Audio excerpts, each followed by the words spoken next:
Reubeuss TV mooy suñu télé. La chaîne de la vérité. tasaare leen ko. Être parmi vous aujourd'hui, venir échanger avec vous sur cette thématique qui nous importe à plus d'un titre. Et saluer mon ami, mon frère Bassirou Diomaye Faye que j'ai trouvé ici, ainsi que tous les amis du Pastef qui viennent de Dakar. Et xanaa ma xaw a wax tuuti ci wolof comme gars yi maintenant saa yu ñuy wax ci tubaab gars yi nañu wax leen ci lu ñu mën a dégg kon nag bañ a guddal comme apparemment dañu nar a libéré salle bi à 17h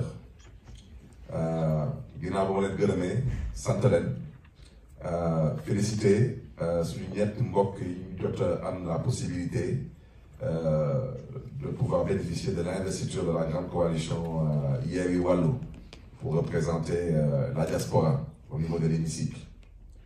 Féliciter leen, encourager leen et puis souhaiter leen bonne chance pour cette élection parce que diaspora bi bonne chance bi sax amaana mën na ñàkk parce que daanaka fulla bu ñuy gis diaspora bi taxawaay bi pas-pas bi ak Pastef bi moom yàlla na yàlla xeeb dolli moo tax ma ne tey naa ñëw waxtaan si ak mbokk yi tey ba ma yeewu ñu woo ma ne ma dañu rejeté liste yi ma ne leen rejeté wuñu benn liste dañuy fooy seen xel rek waaw donc su ngeen ko déggee noonu su ngeen ko jàppee noonu rek ndam mi ngi ci kanam parce que wax ji mooy lan waa ji day lambaatu loolu mooy wax su nooyee mu avancé su dëgëree mu taxaw mois de mars am na lu mu namoon ci Sénégal mais dafa gis beneen taxawaay ci askan bi mu daal di dellu ginnaaw élection yi lépp ñi ci loxo askan bi te il faut pas que les Sénégalais se trompent coow li bi yëpp du affaire élection législative coow li bi yëpp yëfu député moom xam na bu baax que coalition Yewwi Wallu xam na exactement lan mooy résultat bi mooy cohabitation loolu xam na ko bu muy indiwaat sax le poste de premier ministre te ba tey bëggul nommer le premier ministre en violation flagrante de la loi parce que il est malheureusement encore dans les calculs mais ces calculs ne passeront pas si ce peuple accepte de se mobiliser et ce peuple a les moyens de se mobiliser parce que la vérité mooy troisième mandat dañ koy tere Sénégal te wax ci lépp waxu troisième mandat balaa may dee ñu ne ma dañ may vaar parce que man maa fi waxoon que président Macky Sall dafa am droit à un troisième mandat wax jooju musuma ko wax lu ma jotoon wax ci référendum bi ma koy biralaat nee naa référendum su ñu demee dans les grandes démocraties on pose une question vous voulez rester dans l'Union européenne oui ou non vous voulez de l'euro oui ou non wante référendum bu mel ni menu restaurant 16 points à l'ordre du jour loolu Macky Sall ko mën a organiser te nu mu naxee askan wi daf ci rax yëfu góor jigéen te tey c'est la plus grosse escroquerie parce qu'il refuse de faire voter la loi que tous les Sénégalais attendent de lui sur l'homosexualité à l'Assemblée nationale donc la vérité mooy lan mooy le président Macky Sall tey su taxawee tey di yëkkati ay kàddu di wax que son travail de président est loin d'être terminé di taxaw di ne qu'il va pas se prononcer sur le troisième mandat il n'est ni oui ni non son ancien ministre de la justice tailleur constitutionnel lu mu fi jotoon wax dina ay nul je répète encore nul tey ñuy wax ak moom muy wax yeneen dama ne am na fu askan bi tollu pesum kanam borom a koy fajal boppam loolu mooy wax ci balaa may dee nag ñu taxaw di woote Sénégal jàmm di woote Sénégal di woote lu ñu gëmul ñoom seen bopp maa ngi fàttaliku maa ngi toogoon ak suma doomu ndey Abbas Fall suma bureau bu ñu taxawee nekk waa DGE nee nañu ko di prendront pas la liste de la ville de Dakar ma ne ko Abbas jógal kaay ñu dem DGE ma ne ko parce que le scandale paye il y a pas autre chose malheureusement parce que la République elle-même c'est aujourd'hui malheureusement elle s'est dévoilée ce n'est pas une république parce que les hommes qui incarnent cette république ne sont pas des républicains ils sont animés d'un esprit partisan d'un esprit clanique ils ont qu'une seule chose en tête c'est de liquider des personnes liste bi taxu leen jóga gis ngeen liste bi daanaka ci gàttal rek benn nit su nekkuloon ci liste bi sax amaana sax ñu bàyyi liste bi jàll mais pour ñoom am na ay nit ils ne doivent pas aller à l'Assemblée ou ils ne doivent pas bénéficier d'immunité parlementaire. Ils sont dans des calculs d'épicier. C'est la raison pour laquelle mercredi, Inch'Allah, man dina ma fekk Dakar. Fas yéene ànd ak la grande coalition. Wante le message que je voulais lancer à la diaspora, vous n'êtes pas la 15e région du Sénégal, pas parce que c'est un slogan qu'on chante, c'est parce que c'est une réalité. Vous êtes la 15e région du Sénégal parce que tey suñu taxawee tey Sénégal ñu ne Sénégal am na stabilité. ginnaaw yàlla laa wax ak ñaani seen loxo yi ci stabilité bi xam ngeen fi may wax su ngeen teyoon seen loxo tey ngeen taxaw ne di ngeen toog ñetti weer seen dërëm du dem Sénégal dëkk bi tàkk te xam ngeen fu may waxee kon nag lii di fulla lii di fayda lii di pas-pas lii di Pastef ak gëm Sénégal ak gëm ëllëgu Sénégal mooy képp kuy doomu Sénégal te gëm boppam te gëm ëllëgu Sénégal leneen te ñuy sàkku ci yow mercredi, faites en sorte que vous ayez une personne qui vous représente à Dakar.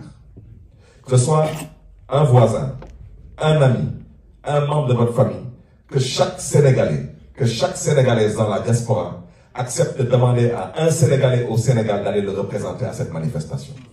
Mais en plus, on vous invite, vous de la diaspora, que vous soyez en Amérique, que vous soyez au Canada, que vous soyez en Asie, que vous soyez en Europe, il faut envahir les consulats. Parce que Wadi, il veut donner l'impression qu'il c'est un démocrate. En pensant que tubaab yi ay xaritam lañu dañu ne tubaab amul mbokk tubaab intérêt la tubaab yi bés bu ñu xamee ne que Wadi mi ngi waaj a taal dëkk bi daal di fa jaaraale taalaale lu ñuy xalaat comme étant leur pétrole et leur gaz ñoom seen bopp ñooy toog wax ko boppam. C'est la raison pour laquelle on vous invite à envahir les consulats. Parce que là, il est en train de se tromper de combat. Il pense que le Nino mercredi, on manifeste Moudir. Mercredi sera le commencement d'une lutte contre le 3e mandat au Sénégal. Bon, là, il faut qu'ils comprennent que le combat de Bidjaral,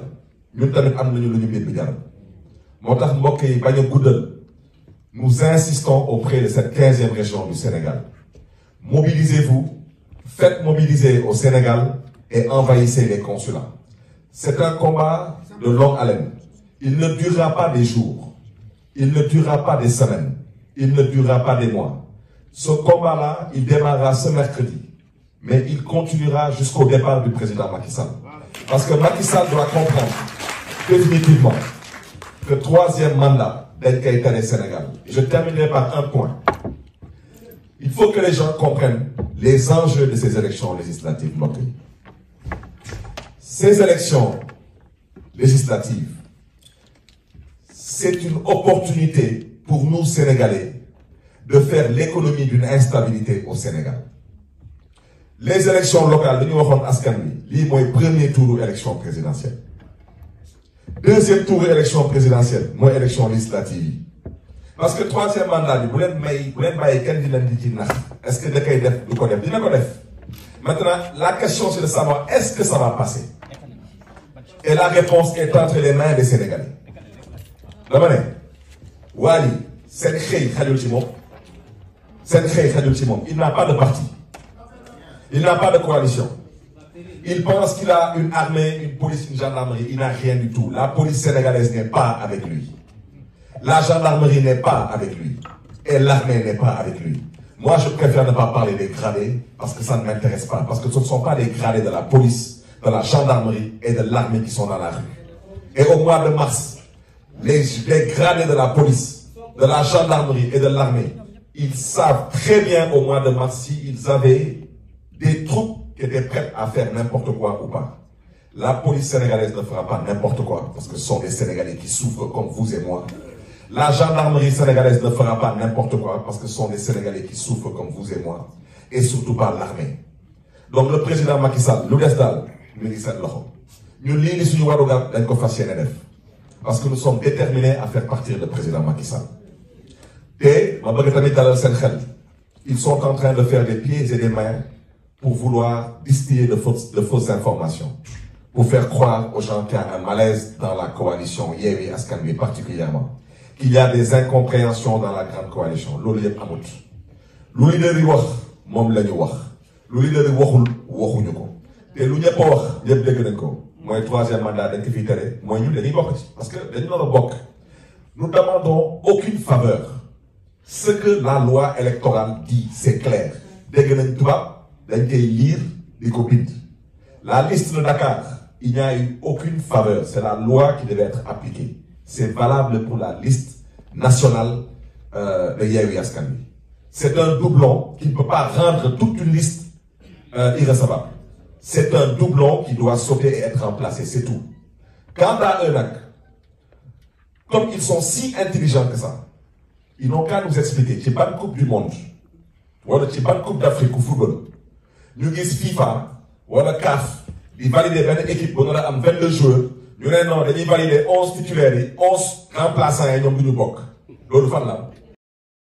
Reubeuss TV mooy suñu télé. La chaîne de la vérité. Tasaare